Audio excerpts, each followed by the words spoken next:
Okay students, अगला topic है हमारा वायरसेस एंड वॉर्म्स। तो ये तो आप लोगों ने टर्म सुनी रखी होंगी, वायरस एंड वॉर्म्स। तो वायरस क्या होता है? एक्चुअली वायरस एक मैलिशियस सॉफ्टवेयर होता है, एक प्रोग्राम होता है मैलिशियस, जिसका काम क्या होता है? जनरली प्रोग्राम्स को मॉडिफाई करना, डिलीट करना या उनको करप्ट कर देना, अनयूजेबल बना देना। और ये काम कैसे करता है? ये काम करता है किसी नॉर्मल सॉफ्टवेयर के साथ या किसी मालवेयर के साथ अटैच होकर के आपके सिस्टम में एंटर करेगा, और जैसे ही वो सॉफ्टवेयर एग्जीक्यूट होगा उसके साथ साथ वायरस भी क्या होगा? एग्जीक्यूट होगा। तो इसको जनरली क्या चाहिए? एक सहारा चाहिए अपने आप को एग्जीक्यूट करने के लिए, यानी एक सॉफ्टवेयर चाहिए, कोई एप्लीकेशन चाहिए। जैसे ही वो एप्लीकेशन एग्जीक्यूट करेगी देन अपना वायरस भी क्या होगा? अपने आप को एग्जीक्यूट करेगा। और जिस पर्पज़ के लिए वो वायरस बनाया गया है, वो अगर डिलीट करने के लिए बनाया गया किसी पर्टिकुलर फाइल को, तो वो सबसे पहले अपना काम वही करेगा। और अगर सिस्टम में एंटीवायरस नहीं है तो ये तो अपना काम बहुत अच्छे से कर लेगा। दूसरी चीज़ क्या है हमारे पास?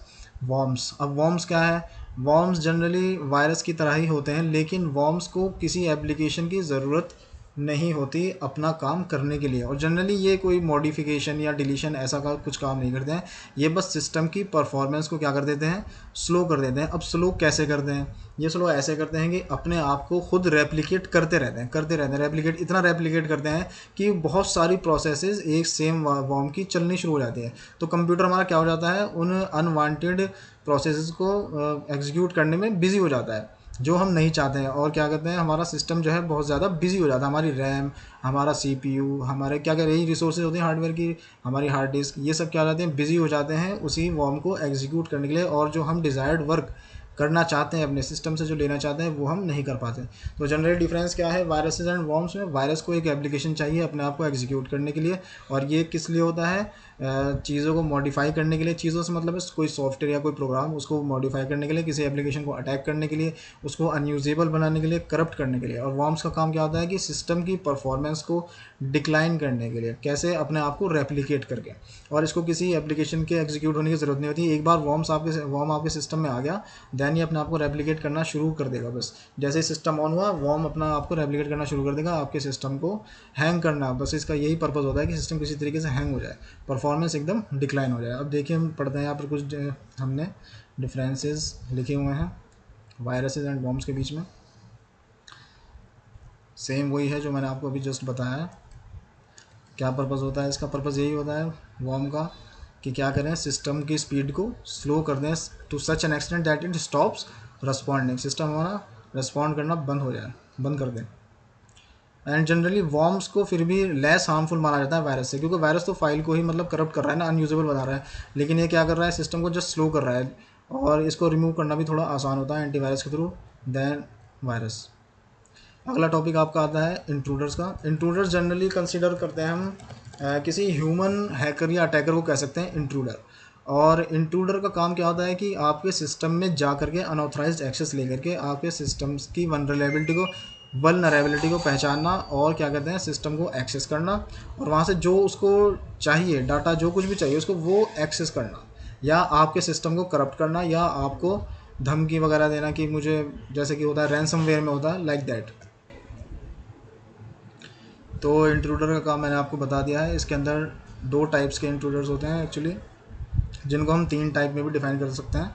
एक होता है मैस्कुरेटर, और दूसरा होता है मिसफेजर। तो मैस्कुरेटर किसे कहते हैं? मैस्कुरेटर वो होता है जिसको हमारा सिस्टम एक्सेस करने का ऑथेंटिकेशन नहीं होता है, लेकिन फिर भी वो किसी तरीके से हमारे सिस्टम को एक्सेस कर लेता है, और देन अनएथिकली उसको एक्सेस कर लेता है, और जो उसको अपना काम करना होता है, गलत काम जो भी उसको करना होता है, वो कर लेता है वहाँ पे। So as I was telling you, masculator and misfeasor. तो मैस्कुलेटर कौन होता है? जिसको ऑथेंटिकेशन नहीं होती, अनएथिकली वो एक्सेस कर लेता है, और देन आपके सिस्टम में एक्सेस करके आपकी प्राइवेसी के साथ वो क्या कर सकता है? कॉम्प्रोमाइज़ कर सकता है, आपको हार्म भी पहुंचा सकता है। ठीक है, मान लीजिए आपका कोई फ्रेंड है, मतलब फ्रेंड तो निकल आएगा, वो कोई पर्सन है, उसने देख लिया कि आपका आईडी पासवर्ड क्या है आपके ईमेल का। तो आप जैसे ही गए, मान लीजिए उसने किसी और सिस्टम पे, उसी सिस्टम पे ईमेल आईडी आपका खोल दिया पासवर्ड से, देन वो कुछ भी उसका मिसयूज़ कर सकता है। ठीक है ना, कोई गलत वेबसाइट पर चला गया, वहाँ पर आपकी ईमेल आईडी वगैरह क्रेडेंशियल्स आपके यहाँ पर दे दी उसने, तो ये क्या हो सकता है? एक मिसयूज़ इसका हो सकता है मैस्कुरेटिंग का।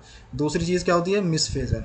मिसफेजर को हम जनरली इनसाइडर भी कह सकते हैं, मतलब कि ऐसा बंदा जिसको सिस्टम का एक्सेस है और बट वो क्या करता है, उसका मिसयूज़ करता है। सिस्टम का मिसयूज़ कैसे कर सकता है, मान लीजिए मुझे किसी सिस्टम का एक्सेस है और मुझे उसमें कुछ डाटा एंटर करना है, स्टूडेंट्स का डेटा एंटर करना है, लेकिन मैं क्या करता हूँ, और वो बहुत ही क्या कहते हैं कॉन्फिडेंशियल डेटा है और बहुत ही इंपॉर्टेंट डेटा है, लेकिन मैं क्या करता हूँ जानबूझकर दो स्टूडेंट्स का डाटा सेंड नहीं करता हूँ।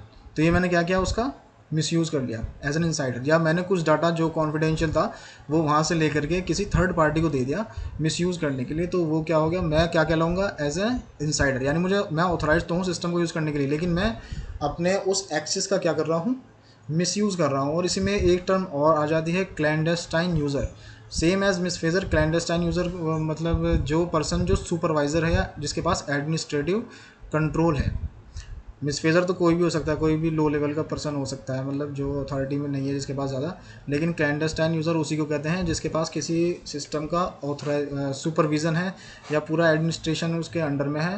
दैट पर्सन, अगर वो पर्सन क्या करते हैं क्या करता है, मिसयूज़ करता है उसको एक्सेस सिस्टम का, और वो इसका अगर मिसयूज़ करता है अपनी अथॉरिटेटिव पावर का, देन ये क्या कहलाता है, क्लैंडस्टाइन यूज़र।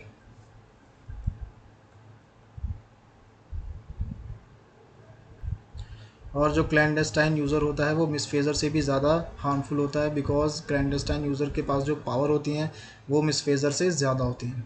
इसको भी समझना ज़रूरी है। And coming to our next topic, keeping intruders away. तो क्या क्या हमारे पास मेथड्स हैं इंट्रूडर्स को अवे करने के लिए। सबसे पहले तो ये है एक्सेस कंट्रोल। एक्सेस कंट्रोल मतलब क्या है, इसके अंदर मैंने बता रखा है कि मल्टीपल फैक्टर या टू फैक्टर ऑथेंटिकेशन। इसको आप ऐसे समझ सकते हैं कि मान लीजिए केवल वही पर्सन इसको एक्सेस कर सकता है जो आईडी पासवर्ड तो जिसको पता हो, लेकिन साथ ही साथ वो अपना उसके मोबाइल नंबर पर ओटीपी भी जाए। जनरली आपने देखा होगा कई वेबसाइट पर जाकर के आप आईडी पासवर्ड तो डालते हैं, लेकिन एक मोबाइल पर भी आपके कोड आता है। इससे ये पता चल जाता है कि ये वही पर्सन है जिसका मोबाइल है ये, और मतलब ये टू फैक्टर ऑथेंटिकेशन होगा। इसी तरीके से हम दो से ज़्यादा फैक्टर की ऑथेंटिकेशन भी लगा सकते हैं। नेटवर्क सेगमेंटेशन आता है अगला इंट्रूडर्स को अवे करने के लिए। नेटवर्क सेगमेंटेशन में क्या चीज़ आती है कि हम अपने नेटवर्क को डिवाइड कर लें इनटू सेगमेंट्स। सेगमेंट्स लाइक एक सेगमेंट हम बना लें जो क्या कहते हैं जो ऑथराइज यूज़र्स के लिए है, जो कंपनी के ऑथराइज यूज़र्स के लिए, कंपनी के एम्प्लॉयज़ के लिए, एम्प्लॉयर्स के लिए। और दूसरा हम किस लिए बना लें, केवल गेस्ट के लिए। मतलब उसके अंदर हम ज़्यादा वो रख सकते हैं फायरवॉल्स एंड एक्सेस कंट्रोल्स वगैरह, जिससे कि जो है गेस्ट को ज़्यादा वो ना मिले, एक्सेस ना मिले हमारे सिस्टम का। ऐसा हम बना सकते हैं नेटवर्क सेगमेंटेशन। तीसरी चीज़ रेगुलर पैचिंग है। इसके अंदर आप अपने सिस्टम को day to day up to date करते हैं, अपडेट करते रहिए टाइम टू टाइम, जिससे क्या है आपका सिस्टम किसी भी न्यू वायरस या न्यू क्या कहते हैं ऑथेंटिकेशन फेलियर में ना आए। इसी के साथ आता है आपका IDPS यानी कि intrusion detection and prevention system. ये जनरली सॉफ्टवेयर्स होते हैं जो कि डेडिकेटेडली इसीलिए बनाए गए होते हैं ताकि ट्रैफिक पर कंट्रोल कर सकें। जो फायरवॉल के थ्रू पैकेट्स वगैरह आ रहे हैं उनको भी देखते हैं या सेंस करते हैं कि ये कहाँ से आ रहे हैं, किसी ऑथराइज पर्सन के पास से आ रहे हैं नहीं आ रहे हैं, या इस तरीके से उसको चेक करते हैं और बताते हैं कि ये इंट्रूडर की एंट्री को रोकते हैं। जो intrusion detection and protection system prevention system होता है IDPS, ये क्या करता है, अनऑथराइज्ड एक्सेस को, कोई भी सस्पिशियस अनऑथराइज्ड एक्सेस होता है उसको सेंस करता है, सिस्टम को बताता है उसको रोकने के लिए। और पैकेट्स को जनरली ये सेंस करता है कि पैकेट्स कहाँ से आ रहे हैं।